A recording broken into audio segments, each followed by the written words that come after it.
জাপানৰ উদ্যোগীসকলৰ মাজত যি উৎসাহ উদ্দীপনা দেখা গৈছে সিয়ে অনাগত দিনসমূহত অসমক ঔদ্যোগিকৰণৰ দিশত ক্ষিপ্ৰ গতিত আগুৱাই লৈ যাব। এতিয়ালৈকে কিমান আহিব বা কোন আহিব গোটেইখিনি আমি ২৪ তাৰিখে গধূলি গম পাম, যেতিয়া ৰেজিষ্ট্ৰেশ্যনবিলাক কমপ্লিট হৈ যাব।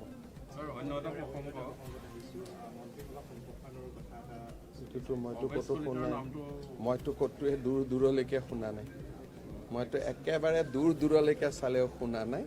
আমাৰ বিধানসভা নিৰ্বাচনৰ আগতে কোনো মন্ত্ৰীসভাৰ সম্প্ৰসাৰণ হোৱাৰ সম্ভাৱনা নাই।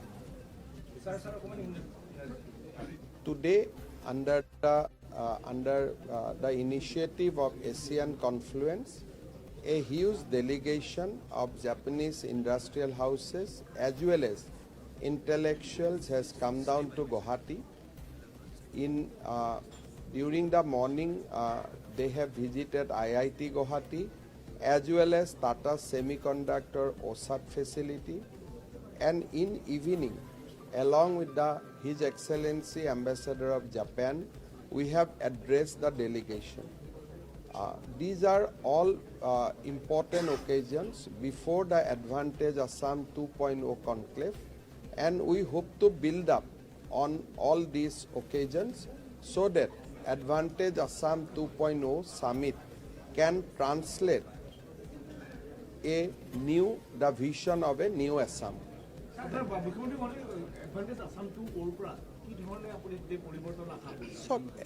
এখন মিটিঙৰ পৰা পৰিৱৰ্তন নহয়, পৰিৱৰ্তন হয় এটা এনভাইৰনমেণ্টৰ পৰা।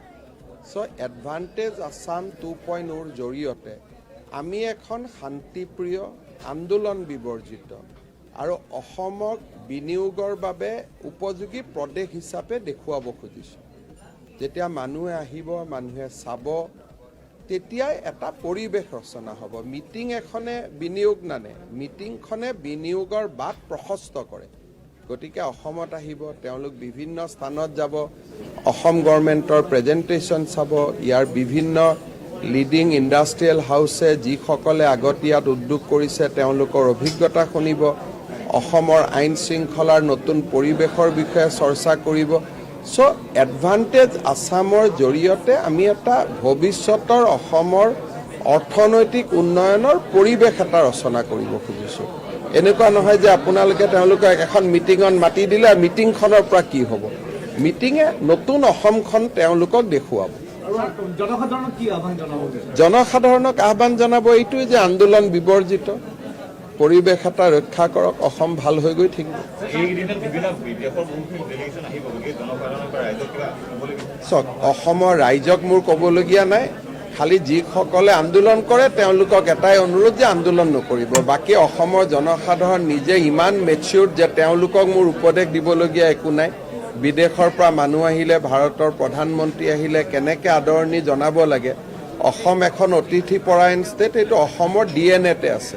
গতিকে অসমৰ ৰাইজক কিবা পৰামৰ্শ দিয়াৰ দুঃসাহস মই নকৰোঁ।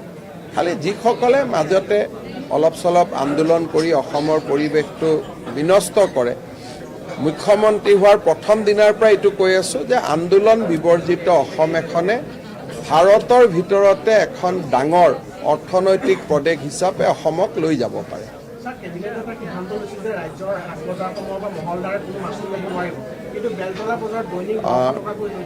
যিসকল খুচুৰা ব্যৱসায়ী, চব্জিৰ বেপাৰী, পাণ তামোলৰ বেপাৰী, তাৰ এখন লিষ্ট আছে। নটিফিকেশ্যনখন তেওঁলোকে উলিয়াব আৰু বন্ধ হৈ যাব কোনোবাই লৈছে যদি।